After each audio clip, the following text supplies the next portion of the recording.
ವಾಕ್ಯದಲ್ಲಿ ನೋಡ್ತೇವೆ, ಕೋಳಿ ತನ್ನ ಮರಿಗಳನ್ನು ತನ್ನ ರೆಕ್ಕೆಯಲ್ಲಿ ಭದ್ರಪಡಿಸುವಂತೆ ಯೇಸು ಕ್ರಿಸ್ತನು ತನ್ನ ಶಿಲುಬೆಯಲ್ಲಿ ನಮ್ಮನ್ನ ಆಶ್ರಯಿಸಿಕೊಂಡು ನಮ್ಮನ್ನು ಕಾಪಾಡ್ತಾನೆ.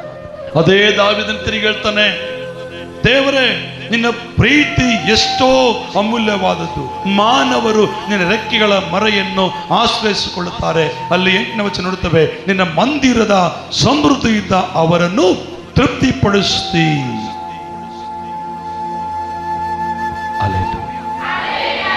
ಅದೇ ದಾವೀದನು ಹೇಳ್ತಾನೆ, ಮಾನವರು ನನಗೊಂದಲ್ಲಪ್ಪ ನಿನ್ನ ಆಶ್ರಯ, ಎಲ್ಲರಿಗೂ ನಿನ್ನ ಆಶ್ರಯವಾಗಿದ್ದೀಯ.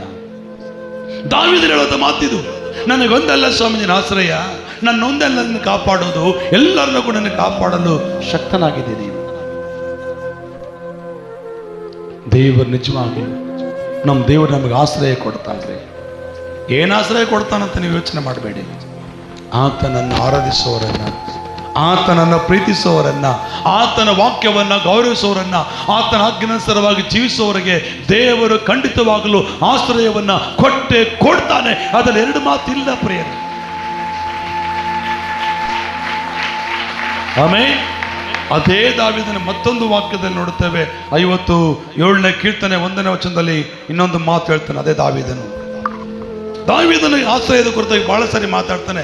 ಯಾಕಂದ್ರೆ ದಾವೀದನಿಗೆ ಬಂದಂತ ಆಪತ್ತುಗಳು, ದೇವರೇ ಕರುಣಿಸು, ನನ್ನನ್ನು ಕರುಣಿಸು, ನೀನೇ ನನ್ನ ಆಶ್ರಯ ಸ್ಥಾನವಲ್ಲವೇ. ದೇವರೇ ಕರುಣಿಸು, ನನ್ನನ್ನು ಕರುಣಿಸು, ನೀನೇ ನನ್ನ ಆಶ್ರಯ ಸ್ಥಾನವಲ್ಲವೇ. ಕೆಳಗಡೆ, ಆಪತ್ತುಗಳು ಕಳೆದು ಹೋಗುವ ತನಕ ನಿನ್ನ ರೆಕ್ಕೆಗಳ ಮೊರೆಯನ್ನು ಆಶ್ರಯಿಸಿಕೊಳ್ಳುವೆನು, ಪರಾತ್ಮನ ದೇವರಿಗೆ ಮರಳುವೆನು, ನನ್ನ ಕಾರ್ಯವನ್ನು ಸಿದ್ಧಿಗೆ ತರುವ ದೇವರನ್ನು ಕೂಗಿಕೊಳ್ಳುವೆನು.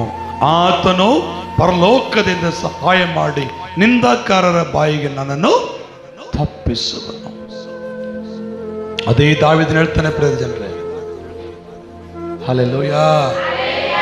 ಯಾರು ಹೇಳ್ತಾರ ಮಾತನ್ನ? ಅದೇ ದಾವೀದನು ಹೇಳ್ತಾ ಇದ್ದಾನೆ. ಮೊದಲು ಆಶ್ರಯವಾಗಿ ಯಾರಿಗೆ ಬಂದನೋ? ಶದ್ರಕ್, ಅಬೇದ್ನೆಗೋ, ಮೇಷಕ್, ಅಬೇದ್ನೆಗೋರಿಗೆ ಬಂದನು. ಎರಡನೇದಾಗಿ ದಾವೀದನಿಗೆ ದೇವರು ಆಶ್ರಯವಾಗಿ ಬಂದು ಆತನು ಕಾಪಾಡಿದನು. ದಾವೀದನು ಹೇಳ್ತಾ ಇದ್ದಾನೆ, ನನ್ನ ದೇವರೇ ಕರುಣಿಸು, ನನ್ನನ್ನು ಕರುಣಿಸು, ನೀನೇ ನನ್ನ ಆಶ್ರಯ ಸ್ಥಾನವಲ್ಲ. ಅಂದರೆ ರಾಜನಿಗೆ ದಾವೀದನಿಗೆ ಯಾರಿದ್ದಿಲ್ಲ ಅಲ್ಲಿ? ಯಾರ ನಿದ್ರೆ ಇರಲಿಲ್ವಾ? ಎಲ್ಲರಿದ್ರು, ಸೈನಿಕರಿದ್ರು, ಅವ್ರ ಬಂಧುಗಳಿದ್ರು, ಕುಟುಂಬದವರಿದ್ರು, ಅವ್ರ ಸ್ನೇಹಿತರಿದ್ರು, ಎಲ್ಲರಿದ್ರು ಕೂಡ ಅವ್ರ ದಾವೀದನು ಯಾರನ್ನ ಆಶ್ರಯ ಮಾಡಿಕೊಳ್ತಾ ಇದ್ದಾನೆ? ದೇವರನ್ನೇ ಆಶ್ರಯ ಮಾಡಿಕೊಳ್ಳುತ್ತಾನೆ. ಒಂದು ಮಾತು ಹೇಳ್ತಾನೆ ನೋಡ್ರಿ, ನಾವು ಸಮುವೇಲನ ಬರೆದ ಪುಸ್ತಕದಲ್ಲಿ ಇಸ್ರಾಯೇಲರ ಮೇಲೆ ಗೊಲ್ಯಾತನ ಯುದ್ಧಕ್ಕೆ ಬಂದು ಅವರನ್ನು ಭಯಪಡಿಸ್ತಿರ್ಬೇಕಾದ್ರೆ, ಅಮ್ಮ ಇಸ್ರಾಯೇಲರ ಮೇಲೆ ಭಯಪಡಿಸ್ತಿರುವಾಗ ಅಲ್ಲಿ ಗೊಲ್ಯಾತ ಹೇಳ್ತಾನೆ, ನಾನು ಆ ಸೌಲನ ಮೇಲೆ ಯುದ್ಧ ಮಾಡ್ತೇನೆ ಅಂತ ಹೇಳ್ತಾನೆ. ಅದು ಸೌಲ್ ಹೇಳ್ತಾನೆ, ನಾಯಿಯನ್ನು ಹೊಡೆಯೋ ಕೋಲಿನ ತರಿದ್ಯಾ, ನಾನು ನಾಯೇನೋ ಅಂತಾನೆ. ಅವಾಗ ದಾವೀದನು ಹೇಳ್ತಾನೆ ಮಾತು, ನೀನಾದರೂ ಬರ್ಚಿ, ಬಿಲ್ಲು, ಬಾಣ, ಕತ್ತೆಗಳಿಂದ ಬರ್ತೀಯ, ನಾನಾದರೂ ನಾನು ಆಶ್ರಯ ಮಾಡಿಕೊಂಡಿರುವ ನನ್ನ ದೇವರ ನಾಮದಲ್ಲಿ ಬರ್ತೇನೆ, ನಾನು ದೇವರ ನಾಮದಲ್ಲಿ ನಿನ್ನ ಹತ್ರ ಬರ್ತೇನೆ. ಹಲ್ಲೆಲೂಯಾ. ಬಿಲ್ಲು ಬಾಣ ತಗೊಂಡು ಬಂದವನು ಜಯ ಗಳಿಸಲಿಲ್ಲ ಪ್ರಿಯರಲ್ಲಿ, ಕತ್ತಿಗಳು ತಗೊಂಡು ಬಂದವನು ಜಯ ಗಳಿಸಲಿಲ್ಲ. ದೇವರ ನಾಮ ತೆಗೆದುಕೊಂಡು ಬಂದ ಆ ದಾವೀದನು ಜಯ ಹೊಂದಿದ್ದನು. ಕಾರಣ ಆ ದಾವೀದನು ಯಾರನ್ನ ಆಶ್ರಯ ಮಾಡಿಕೊಂಡಿದ್ದನು? ಈ ಲೋಕದಲ್ಲಿ ಹಣ ಇರ್ಬೋದು, ಆಸ್ತಿ ಇರ್ಬೋದು, ಬಂಧು ಇರ್ಬೋದು, ಸ್ನೇಹಿತರಿರ್ಬೋದು, ಅವ್ರು ಯಾರು ಶಾಶ್ವತವಾಗಿ ನಿನ್ನ ಆಶ್ರಯವಲ್ಲ. ನಿನ್ನ ಆಶ್ರಯ ಶಾಶ್ವತವಾಗಿ ಇರಬೇಕಂದ್ರೆ ನೀನು ಸರ್ವಶಕ್ತನಾದ ಈ ದೇವರನ್ನು ಮಾತ್ರ ನೀನು ಆತುಕೊಂಡ್ರೆ, ಈ ದೇವರನ್ನು ಮಾತ್ರ ನೀನು ಆಶ್ರಯ ಮಾಡಿಕೊಂಡ್ರೆ ನಿನ್ನ ಆಶ್ರಯ ದೇವರು ಕಾಪಾಡಲಿಕ್ಕೆ ಶಕ್ತನಾಗಿದ್ದಾನೆ. ಹಲ್ಲೆಲೂಯಾ. ಇನ್ನೊಂದ್ಸರಿ ಹಲ್ಲೆಲೂಯಾ. ನಂಬರ್ 3, ನಾವು 3ನೇ ಹೋಗೋಣ, ಮುಂದುವರಿಸ್ತಾನೆ ಬೇಗನೆ ಕರ್ತನಲ್ಲಿ ಪ್ರೇರೆ. ಒಂದನೇದಾಗಿ ಕೇಳಿಸ್ಕೊಂಡ್ವಿ, ಎರಡನೇದಾಗಿ ಕೇಳಿಸ್ಕೊಂಡು, ಮೂರನೇದಾಗಿ ಮತ್ತಿನ್ಯಾರಿಗೆ ಆತನು ಆಶ್ರಯವಾಗಿದ್ದಾನೆ? ಯೆಶಾಯನ ಬರೆದ ಪ್ರವಾದನ ಪುಸ್ತಕ 25ನೇ ಅಧ್ಯಾಯ 4ನೇ ವಚನವನ್ನ ಒಂದ್ಸಾರಿ ನಾವು ಓದಿಕೊಳ್ಳೋಣ. ಯೆಶಾಯ 25. ನೀನು ದೀನರಿಗೆ ಕೋಟೆ, ಇಕ್ಕಟ್ಟಿನಲ್ಲಿ ದರಿದ್ರರಿಗೆ ರಕ್ಷಣಾ ದುರ್ಗ, ಬಿಸಿಲಿಗೆ ನೆರಳು, ಭೀಕರ ಶ್ವಾಸವು ಗೋಡೆಗೆ ಬಡಿದು ಬಿಡುವ ಬಿರುಗಾಳಿಯಂತಿರುವಾಗ ಆಶ್ರಯವೂ ಆಗಿದ್ದಿ. ಅಲ್ಲಿ 4 ವಚನ ಸ್ಪಷ್ಟವಾಗಿ ಹೇಳ್ತದೆ. ತೆಲುಗು ಚದುವು ಮುಗಿಸರಿ.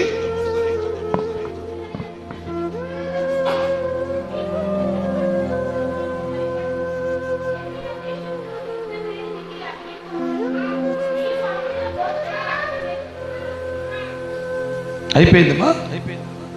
ಕನ್ನಡದಲ್ಲಿ ಹೇಗಿದೆ? ನೀನು ದೀನರಿಗೆ ಕೋಟೆ, ಇಕ್ಕಟ್ಟಿನಲ್ಲಿ ದರಿದ್ರರಿಗೆ ರಕ್ಷಣಾ ದುರ್ಗ, ಬಿಸಿಲಿನಲ್ಲಿ ನರಳು ಬಿಕಾರ ಶ್ವಾಸವು, ಗೋಡೆಗೆ ಬಡಿದು ಬಿಡುವ ಬಿರುಗಾಳಿಯಂತಿರುವಾಗ ಆಶ್ರಯವಾಗಿದ್ದಿ. ಮೂರನೇದಾಗಿ ಯಾರಿಗೆ ಆಶ್ರಯವಾಗಿದ್ದಾನೆ? ದೀನರಿಗೆ ದೇವರು ಆಶ್ರಯವಾಗಿದ್ದಾನೆ.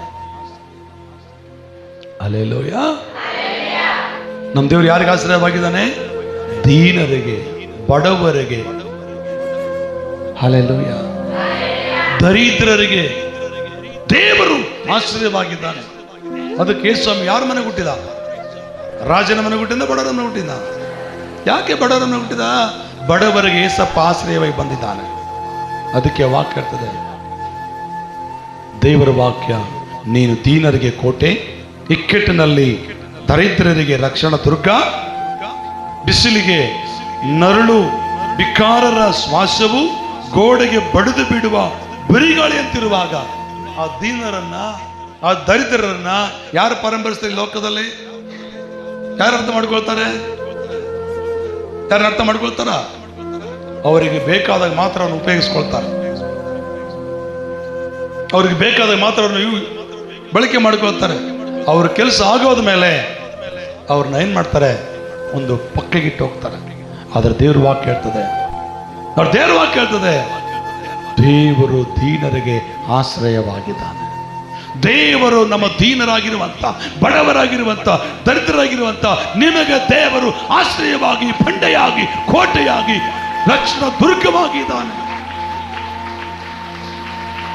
ಹಲ್ಲೆಲೂಯಾ. ನೀವು ತಟ್ಟುವ ಚಪ್ಪಾಳೆ ಪಕ್ಕದ ನಿದ್ದೆ ಮಾಡೋರನ್ನ ಎದ್ದೇಳ್ಬೇಕು, ಇಲ್ಲ ಪರಲೋಕದ ದೇವದೂತರನ್ನ ಕೆಳಗಿಳಿದು ಬರ್ಬೇಕಾ? ಹೆಂಗ್ ತಟ್ಬೇಕು ನೀವು?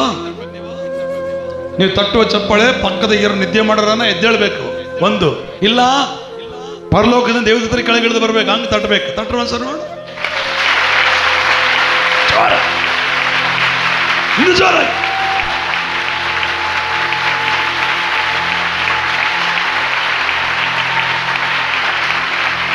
ಹಲ್ಲೆಲೂಯಾ. ಕೆಲವ್ರು ಹೆಂಗೆ ಅಂತಾರೆ, ಹಿಂಗ ನಾನು ನೋಡಿದ್ದೇನೆ. ವೈಬ್ರೇಷನ್ ಮೋಹರಮ್ಮ. ದೇವರು ಯಾರಿಗೆ ಆಶ್ರಯವಾಗಿದ್ದಾನೆ ಅಂದ್ರೆ ದೀನರಿಗೆ, ದರಿದ್ರರಿಗೆ, ಬಡವರಿಗೆ ಆತನ ಆಶ್ರಯವಾಗಿದ್ದಾನೆ. ನಾನೊಂದು ಕಾಲದಲ್ಲಿ ಹಂಗೆ ಇದ್ದೆ. ದೇವರು ನನಗೆ ಆಶ್ರಯವಾಗಿ ಬಂದ. ನಾನೊಬ್ಬನಲ್ಲ, ಇಲ್ಲಿ ಅನೇಕರಿದ್ದಾರೆ. ನಿಮಗೂ ಆಶ್ರಯವಾಗಿ ಬಂದು ನಿಮ್ಮ ಸ್ಥಿತಿಯನ್ನು ಕೊಡೆ ಸ್ವಲ್ಪ ಬದಲಾಯಿಸಿದ್ದಾನೆ. ನಮ್ಮವರು ಮಾತ್ರ ಗಟ್ಟಿಯಾಗಿ ಹೇಳ್ರಿ, ನಮ್ಗೆ ಆಶ್ರಯವಾಗಿ ಬಂದ ನಾನು ಅಂತ ನಂಬಿಕೆ ಇದ್ರೆ ಹೇಳ್ರಿ ಗಟ್ಟಿಯಾಗಿ. ದೇವ್ರ ವಾಕ್ಯ ಹೇಳ್ತದೆ. ನಂಬರ್ 3, ಮೂರನೇದಾಗಿ ಏಸಪ್ಪ ದೀನರಿಗೆ, ದರಿದ್ರರಿಗೆ, ಬಡವರಿಗೆ ಆಶ್ರಯವಾಗಿ ಬಂದಿದ್ದಾನೆ. ಮತ್ತೆ ನಿನ್ನ ಮಾತು ಹೇಳ್ತಾನಲ್ಲಿ ಏನ್ ಹೇಳ್ತಾನೆ ನೋಡ್ತೀರಾ? ಹೋಶಾಯನ ಬರೆದ ಪುಸ್ತಕ ನೋಡ್ರಿ. ಹೋಶಾಯ, ಕರ್ತನ ನಾಮಕ್ಕೆ ಸ್ತೋತ್ರವಾಗಲಿ. ಹೋಶಾಯನ ಬರೆದ ಪುಸ್ತಕವನ್ನು ತೆಗಿರಿ. ಅಲ್ಲಿ ಒಂದು ಮಾತು ಹೇಳ್ತಾನೆ, 14ನೇ ಅಧ್ಯಾಯ 5 ವಚನದಿಂದ 7ನೇ ವಚನ ನೋಡ್ರಿ. Page number 961. ಹೋಶಾಯ ಹೇಜ್ಕೇಲ್ ಪುಸ್ತಕ ಆದ್ಮೇಲೆ ಬರ್ತದೆ.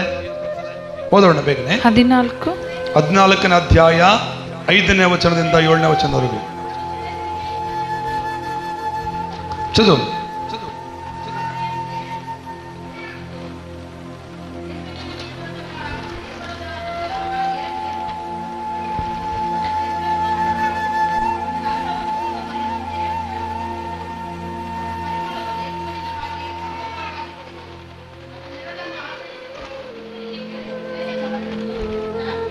ನಾನು ಇಸ್ರಾಯೇಲರಿಗೆ ಇಬ್ಬನಿಯಂತಿರುವೆನು, ಅದು ತಾವರೆಯಂತೆ ಒಡೆಯುವುದು, ಲೆಬನೋನಿನ ದೇವದಾರುಗಳ ಹಾಗೆ ಬೇರು ಬಿಟ್ಟುಕೊಳ್ಳುವುದು, ಅದರ ರೆಂಬೆಗಳು ಹರಡುವವು, ಅದರ ಅಂದವು ಒಲಿವಾ ಮರದಂತೆ ಕಂಗೊಳಿಸುವುದು, ಅದರ ಪರಿಮಳವು ಲೆಬನೋನಿನ ಹಾಗೆ ಮನೋಹರವಾಗಿರುವುದು. ಅದರ ನೆರಳನ್ನು ಆಶ್ರಯಿಸಿರುವವರು ಹಿಂದಿರುಗಿ ಬೆಳೆಯನ್ನು ಬೆಳೆದು ದ್ರಾಕ್ಷೆಯಂತೆ ಫಲವಿಸುವರು. ಮುಂದೆ ಮುಂದೆ ಮುಂದೆ ಓದಬೇಕು. ಅದರ ಕೀರ್ತಿಯು ಲೆಬನೋನಿನ ದ್ರಾಕ್ಷಾರಸದ ಹಾಗೆ ಸ್ವಾರಸ್ಯವಾಗಿರುವುದು. ದೇವರಿಗೆ ಮಹಿಮೆ. ಥ್ಯಾಂಕ್ ಯು ಅಮ್ಮ. ಅಲ್ಲಿ ನೋಡ್ತೇವೆ, ನಾಲ್ಕನೇದಾಗಿ ಯಾರಿಗೆ ದೇವರ ಆಶ್ರಯವಾಗಿದೆ ಅಂದ್ರೆ ಇಸ್ರಾಯೇಲ್. ಇಸ್ರಾಯೇಲ್, ಹಲ್ಲೆಲೂಯಾ. ಯಾರಿಗೆ ಆಶ್ರಯವಾಗಿದೆ ದೇವರು? ಇಸ್ರಾಯೇಲ್. ಅಂದ್ರೆ ಯಾಕೋಬನಿಗೆ ಇನ್ನೊಂದು ಹೆಸರಿಟ್ಟನು ಇಸ್ರಾಯೇಲ್ ಎಂಬುದಾಗಿ.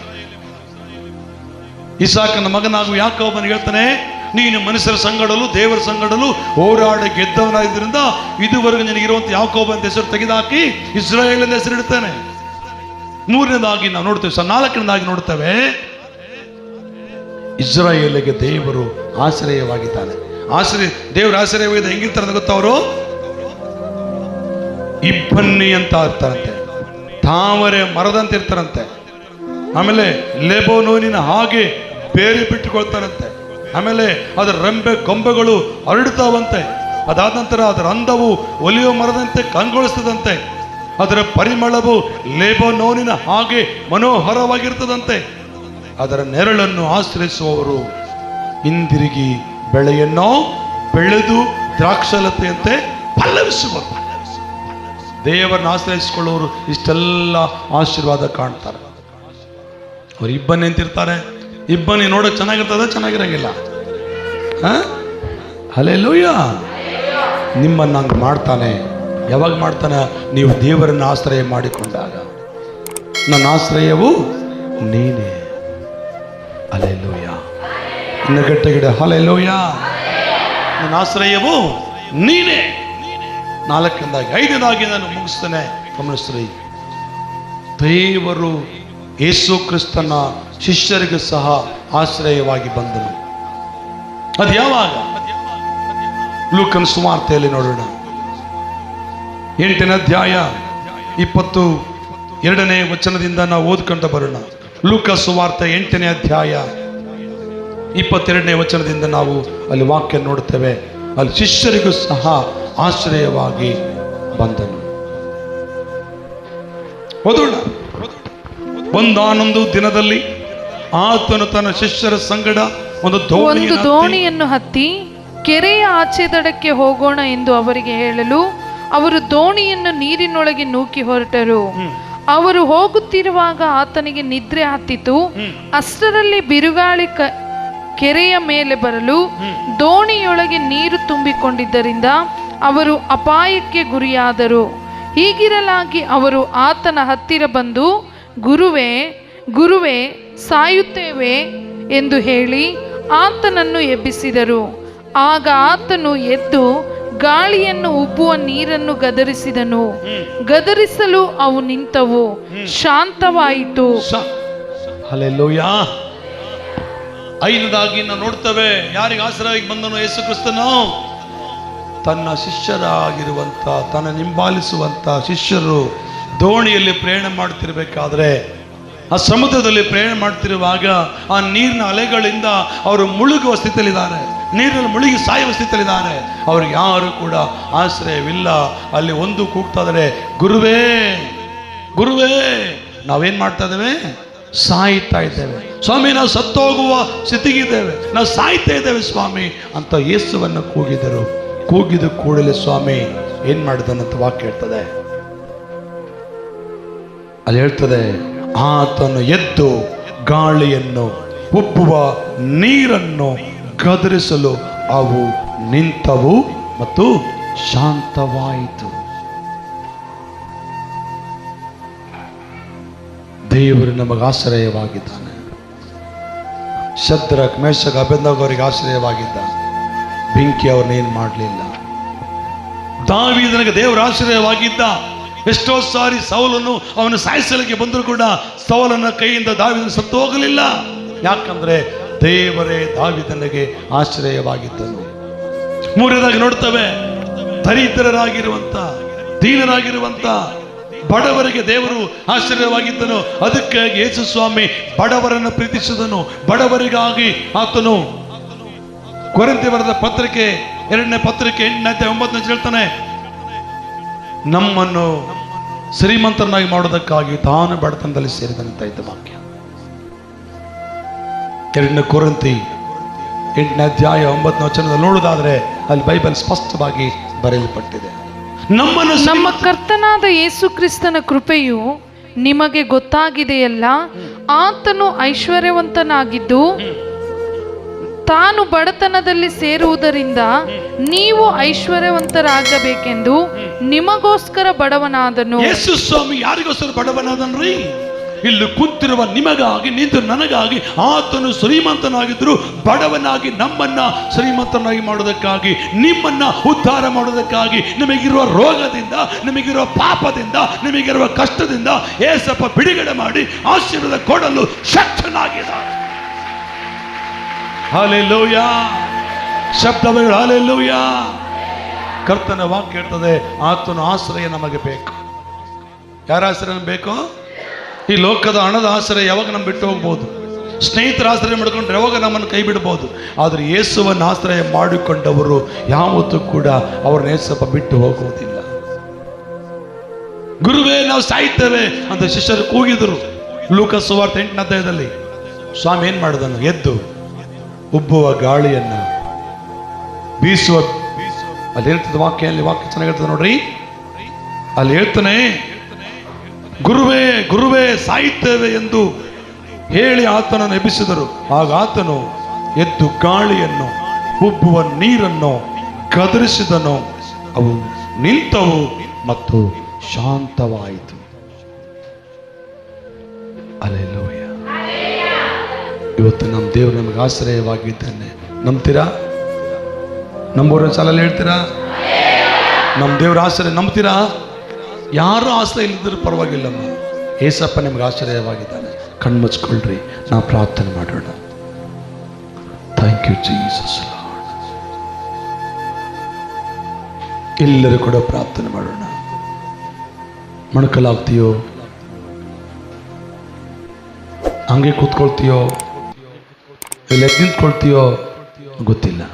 ಹೇಗಾದ್ರೂ ಮಾಡೋಣ, ಒಟ್ಟಿನಲ್ಲಿ ಪ್ರಾರ್ಥನೆಗೆ ಬಯಸು.